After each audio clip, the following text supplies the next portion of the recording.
ICFP project is isang klaseng project ng government na malaking tulong sa mga tao, especially on the province of Iloilo. Iloilo province will have 13 LGUs na makabenefit ng ICFP project, and one of the testimony from the community is ngayon lang siya nakakita na mayroong 14 varieties of vegetables na nahawakan. Majority po noon, ang alam niya lang is parang basic lang, papaya, talbos ng kamote, malunggay, yun lang.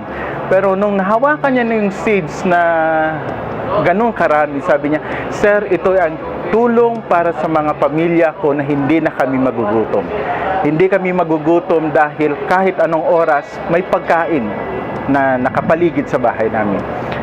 So, we are targeting more communities for this coming next BUB CSO Assembly at saka LPAT na makabenefit ng ICFP project, especially lahat ng community.